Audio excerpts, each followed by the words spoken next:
जय माता दी। हर हर महादेव।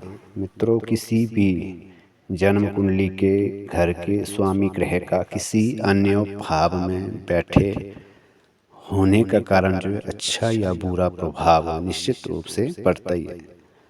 विशेषता यदि छठे, आठवें और 12वें घरों के स्वामी ग्रहों का यदि इस तरह से जो बैठते हैं यहाँ के ग्रह कहीं अनिष्ट कारक भावों में, तो उनका विशेष रूप से प्रभाव पड़ता ही पड़ता है।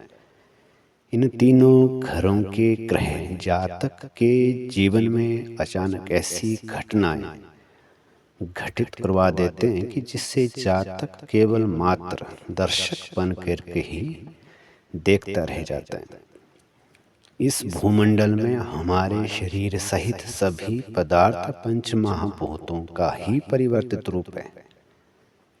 जातक के जन्म के समय जो ग्रह नीच स्थिति में आ जाते हैं या होते हैं, तो उन्हें ठीक स्थिति में लाने का नाम ही ज्योतिष की विद्या है। नीच ग्रहों की वस्तुओं के माध्यम से दान या जल प्रवाह से अथवा उच्च ग्रह के मित्र की वस्तु को उसके साथ मिलाकर के नीच को उच्च या अच्छा करने का उपाय करने का परामर्श दिया जाता है।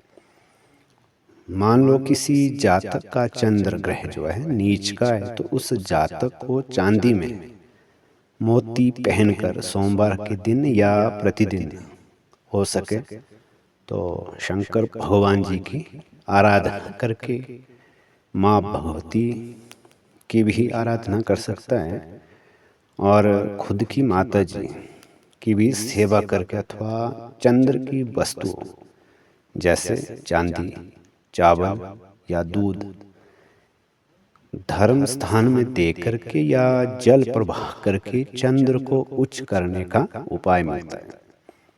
इन उपायों में चंद्र की वस्तुओं से चंद्र को उच्च करने का सुझाव मिलता है। इसी प्रकार यदि किसी जातक का बृहस्पति कहाँ बैठा हो, खाना नंबर 4 में उच्च के होकर के बैठे हो, परंतु नंबर 10 जो है खाली हो, तो बृहस्पति सोया हुआ माना जाएगा। अतः उसे जगाने के लिए जो है 10वें में उसके मित्र मंगल को स्थापित करने का उपाय बताया गया है। मंगल 10वें भाव में स्थापित कैसे होगा?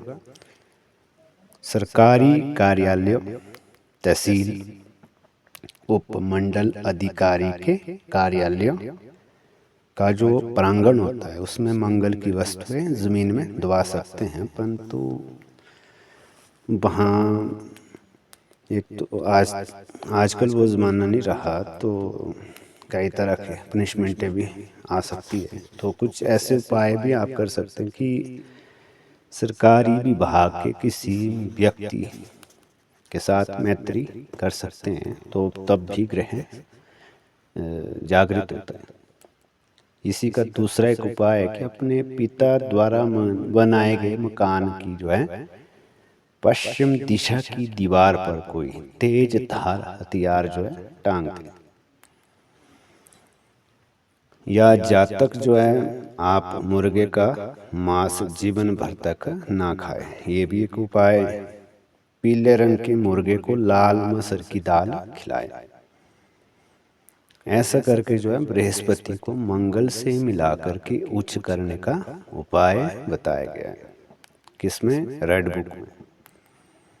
किसी जातक का बृहस्पति खाना नंबर 8 में अर्थात 8वें भाव में हो, तो उसे 8 दिन तक दाल, चना या हल्दी की गठिया, सोना या केसर मंदिर धर्म स्थान में देने की सलाह दी गई और पीपल शमशान में लगाना। गले में सोना पहनने के लिए भी कहा गया है। केसर या हल्दी का तिलक मस्तिष्क पर या नाभि पर लगाने का परामर्श दिया गया है। इन उपायों से जो है बृहस्पति की वस्तुओं के द्वारा बृहस्पति ग्रह को उच्च किया गया है। प्राचीन काल से ही किसी भी धार्मिक, पारिवारिक, सामाजिक कार्य को करने से पूर्व देव पूजा आवश्यक समझी गई है। थोड़ा ध्यान दें कि क्या देव पूजा में प्रयुक्त होने वाली वस्तुएं जैसे जल या चावल, केसर या हल्दी, धूप, गुड़ या मीठा, मौली, रक्षासूत्र, पान, सुपारी, इलायची, नारियल, तिल और जौ, ये वस्तुएं जो है विभिन्न ग्रहों की वस्तुएं नहीं है। जातक के मस्तिष्क पर केसर का तिलक लगाकर चावल लगाए जाते हैं। केसर क्या है? बृहस्पति। चावल क्या है? चंद्र। केसर बृहस्पति की वस्तु है और चावल जो चंद्रमा की वस्तु है। इस प्रकार जातक को बृहस्पति और चंद्र की सहायता पहुंचाई जाती है। उसके मणिबंध अर्थात हाथ की कलाई, जहां आगे मौली का धागा बांधते हैं, जिसमें प्राय 3 रंग होते हैं। किसमें? मौली में। कौन कौन से रंग? लाल, पीला, सफेद।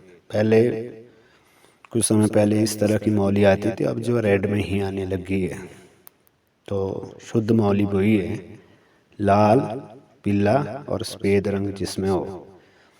तो लाल रंग है सूर्य का और मंगल का, पीला बृहस्पति का हो गया, सफेद रंग जो है चंद्र का होता है।